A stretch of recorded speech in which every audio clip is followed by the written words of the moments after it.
খেলার মোড় ঘুরিয়ে নায়ক আন্দ্রে রাসেল রুদ্ধশ্বাস শেষ ওভারে 1 রানের জয় নাইটদের। টি-20 ক্রিকেটে ভালো ম্যাচের একটা চরিত্র আছে। প্রত্যেক 2 থেকে 3 ওভারে ম্যাচের রং বদলে বদলে যায়। একবার এক দলের দিকে পাল্লা ভারী, পরের মুহূর্তেই তা ঝুঁকে পড়ে অন্য দলের দিকে, যেটাকে বিশেষজ্ঞরা বলেন পয়সা উসুল। ক্রিকেট ফ্যানেরা হয়তো সহমত, কলকাতায় যেরকম দাবদাহ চলছে তাতে ইডেন গ্যালারি ভিন্ন মত পোষণ করতেই পারে। একে 42 ছুঁই ছুঁই তাপমাত্রা, গলদঘর্ম গোটা রাজ্য, তারপর দুপুর 3:30টায় ম্যাচ। এমনিতেই বিধ্বস্ত শরীর, তার উপর যদি প্রিয় দলের জয় নিয়ে শেষ ওভার পর্যন্ত রুদ্ধশ্বাস অপেক্ষা করতে হয়, আর সেটাও প্রায় প্রত্যেক ম্যাচে, কার সেটা ভালো লাগে? ইডেনে আগের ম্যাচে রাজস্থান রয়্যালসের বিরুদ্ধে 223 রান করেও শেষ বলে হারতে হয়েছিল কলকাতা নাইট রাইডার্সকে। রবিবার প্রথমে ব্যাট করে স্কোরবোর্ডে যখন 6 উইকেটে 222 তুলল কেকেআর, আর সেই রান তাড়া করতে নেমে বিরাট কোহলির বিতর্কিত সিদ্ধান্তের শিকার হলেন উইল জ্যাক্স, রজত পাতিদারদের দুরন্ত লড়াইকেও থামালেন আন্দ্রে রাসেল, সুনীল নারাইনরা, তখনও কেউ ম্যাচের ভবিষ্যৎ নিয়ে নিশ্চিত হতে পারছিলেন না। 24,75,00,000 টাকা দামের বোলার মিচেল স্টার্ককে শেষ ওভারে 3 ছক্কা মেরে আরসিবিকে কার্যত জিতিয়েই দিয়েছিলেন কর্ণ শর্মা। শেষ পর্যন্ত 221 রানে থামে আরসিবি। নাটকীয় ম্যাচে সমর্থকদের রক্তচাপ বাড়িয়ে মাত্র 1 রানে জিতল কেকেআর। এদিন 223 রান তাড়া করতে নেমে শুরুটা ভালো হয়নি রয়্যাল চ্যালেঞ্জার্স বেঙ্গালুরুর। মাত্র 7 বলে 18 রানের ইনিংস খেলে হর্ষিত রানার শিকার হন বিরাট কোহলি। তবে এই আউট নিয়ে একেবারেই খুশি ছিলেন না কিং কোহলি। মাঠের মাঝেই এর প্রতিবাদ জানান তিনি। এরপর 7 রান করে বরুণ চক্রবর্তীর বলে সাজঘরে ফেরেন ফ্যাফ। 35 রানে 2 উইকেট হারায় বেঙ্গালুরু। এরপর রজত পাতিদার ও উইল জ্যাক্স দারুণ জুটি গড়েন। 137 রানে তৃতীয় উইকেট হারায় আরসিবি। আন্দ্রে রাসেল এসেই 1 ওভারে উইল জ্যাক্স ও রজতকে সাজঘরে ফেরান। জ্যাক্স করেন 32 বলে 55 এবং রজত 23 বলে 52 রান করে সাজঘরে ফিরে যান।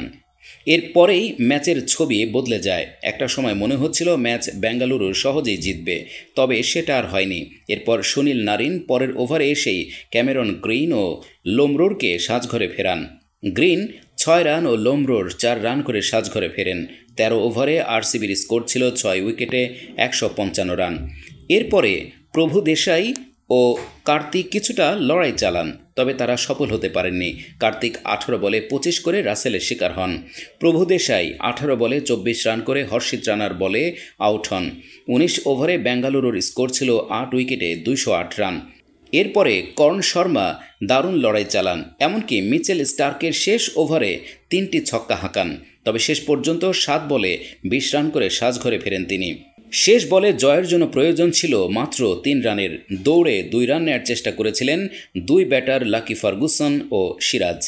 দ্বিতীয় রান নিতে যেয়ে রান আউটের শিকার হন ফার্গুসন, ফলে মাত্র 1 রানের জয় পায় কলকাতা নাইট রাইডার্স। এর আগে টস জিতে ফিল্ডিংয়ের সিদ্ধান্ত নেন আরসিবি অধিনায়ক ফ্যাফ ডু প্লেসি। কেকেআরের 2 ওপেনার সুনীল নারিন ও ফিল সল্ট মিলে 56 রান তোলে। পাওয়ার প্লের 6 ওভার শেষে 3 উইকেট হারিয়ে 75 রান তোলে কেকেআর। ওপেনিং জুটিতে ওঠে 56। ফিল সল্ট 14 বলে 48 রানের মারকাটারি ইনিংস খেলে আউট হন। নিশ্চিত অর্ধশত রান হাতছাড়া করেন নাইট ওপেনার। আউট না হয়ে সল্ট 4.2 ওভারে সিরাজের সেই বলে বাউন্ডারি পেয়ে গেলে কামিন্সের নজিরে ভাগ বসাতেন। এখনও পর্যন্ত আইপিএলে কেকেআরের হয়ে সবথেকে কম বলে হাফ সেঞ্চুরি করার রেকর্ড রয়েছে প্যাট কামিন্সের নামে। কামিন্স 2022 আইপিএলে কেকেআরের জার্সিতে মুম্বাই ইন্ডিয়ান্সের বিরুদ্ধে 14 বলে হাফ সেঞ্চুরি করেন। আইপিএলের ইতিহাসে সেটি যুগ্মভাবে দ্বিতীয় দ্রুততম অর্ধশত রান। চলতি আইপিএলে সব থেকে কম 15 বলে হাফ সেঞ্চুরি করেছেন দিল্লি ক্যাপিটালসের জ্যাক ফ্রেজার ম্যাকগার্ক। তিনি অরুণ জেটলি স্টেডিয়ামে সানরাইজার্স হায়দ্রাবাদের বিরুদ্ধে এমন ধ্বংসাত্মক ইনিংস খেলেন। ইডেনে সল্টের সামনে সুযোগ ছিল সেই রেকর্ড ভেঙে দেওয়ার, যা তিনি হাতছাড়া করেন। সল্ট আরসিবির বিরুদ্ধে শুরু থেকেই ধ্বংসাত্মক মেজাজে ব্যাট করেন। তিনি মোহাম্মদ সিরাজের প্রথম ওভারে একটি 4 ও একটি ছক্কা মারেন। জশ দয়ালের দ্বিতীয় ওভারে একজোড়া বাউন্ডারি মারেন ব্রিটিশ তারকা। তৃতীয় ওভারে সিরাজ পুনরায় বল করতে এলে কোনো বল খেলার সুযোগ পাননি সল্ট। ওভারের 6টি বলের মোকাবেলা করেন সুনীল নারিন। চতুর্থ ওভারে লাকি ফার্গুসন বল করতে এলে তার ওভারের 6টি বলকেই মাঠের বাইরে পাঠিয়ে দেন। 66 রানে দ্বিতীয় ও 75 রানে তৃতীয় উইকেট পড়ে। 5.2 ওভারে নারিনকে ফেরান যশ। 15 বলে তিনি করেন মাত্র 10। অঙ্গক্রিস রঘুবংশীর উইকেট এই ওভারের শেষে তুলে নেন যশ। রঘুবংশী 4 বলে 3 রান করেন। দুরন্ত ক্যাচ ধরেন ক্যামেরন গ্রিন। ভেঙ্কটেশ আয়ার 8 বলে 16 রান করে ক্যামেরন গ্রিনের শিকার হন। রিঙ্কু সিং 16 বলে 24 রান করেন, 7টি 4 ও 1টি 6-এর সাহায্যে 36 বলে 50 রান করে আউট হন কেকেআর অধিনায়ক শ্রেয়স আয়ার। 17.2 ওভারে শ্রেয়সকেও ফেরান গ্রিন। কেকেআর 20 ওভারে 6 উইকেট হারিয়ে তোলে 222 রান।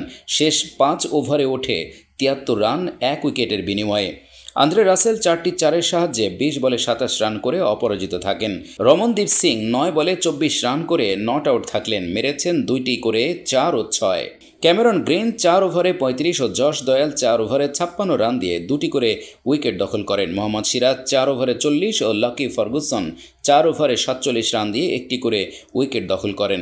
কর্ণ শর্মা 4 ওভারে 33 রান দিয়ে কোনো উইকেট পাননি। হঠাৎ অবসরের ভাবনা বদল কার্তিকের, লক্ষ্য টি-20 বিশ্বকাপে জায়গা করা। আইপিএলে খেলে অবসর নেয়ার কথা বলেছিলেন। আইপিএলের মাঝে এসে লক্ষ্য বদলে ফেলেছেন দীনেশ কার্তিক। এখন তার লক্ষ্য আগামী টি-20 বিশ্বকাপে দেশের হয়ে খেলা। তিনি আস্থা রাখছেন জাতীয় দলের কোচ রাহুল দ্রাবিড় এবং প্রধান নির্বাচক অজিত আগারকারের উপর। 2022 টি-20 বিশ্বকাপের পর আর দেশের হয়ে খেলেননি।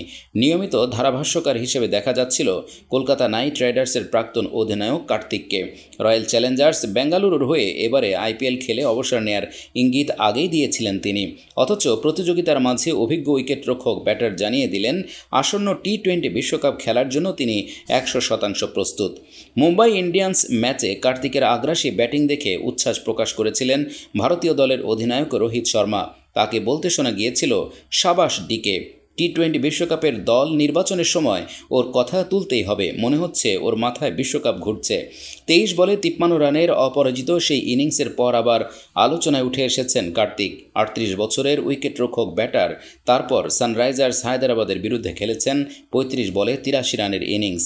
প্রতিযোগিতায় 205.45 স্ট্রাইক রেটে এখনও পর্যন্ত করেছেন 226 রান। বিশ্বকাপ প্রসঙ্গে কার্তিক বলেছেন, এই বয়সে আবার ভারতের হয়ে খেলার সুযোগের থেকে ভালো কিছু হতে পারে না। অবশ্যই আমি দেশের হয়ে খেলতে আগ্রহী। টি-20 বিশ্বকাপে ভারতের প্রতিনিধিত্ব করার থেকে বড় আমার জীবনে কিছু হতে পারে না। কার্তিক জানেন লড়াই বড়ই কঠিন। ঋষভ পন্থ, লোকেশ রাহুল, সঞ্জু স্যামসন, ঈশান কিষানের মতো ক্রিকেটারদের সঙ্গে লড়াই করতে হবে দলে জায়গা পাওয়ার জন্য। তবুও আশাবাদী কেকেআরের প্রাক্তন অধিনায়ক। কার্তিক বলেছেন, বিশ্বকাপের জন্য ভারতের সেরা দল বেছে নেওয়ার দায়িত্বে যারা রয়েছেন তারা প্রত্যেকে অত্যন্ত সততার সঙ্গে কাজ করেন। অধিনায়ক রোহিত, কোচ দ্রাবিড় বা প্রধান নির্বাচক আগারকারের উপর আমার আস্থা রয়েছে। তারা যে সিদ্ধান্ত নেবেন সেটাই শ্রদ্ধার সাথে মেনে নেব। আমি শুধু বলতে পারি, দেশের হয়ে খেলার জন্য আমি সবসময় 100% তৈরি। বিশ্বকাপের বিমানে উঠব কিনা সেই সিদ্ধান্ত সম্পূর্ণ তাদের। 2022 সালের আইপিএলে অনবদ্য পারফরম্যান্স করার পুরস্কার হিসেবে টি-20 বিশ্বকাপের দলে সুযোগ পেয়েছিলেন কার্তিক, কিন্তু 4টি ম্যাচ খেলে 14 রান করেছিলেন। বাংলাদেশের বিরুদ্ধে ম্যাচের পর প্রথম একাদশ থেকে বাদ পড়েছিলেন। বাকি ম্যাচগুলি খেলেছিলেন পন্থ।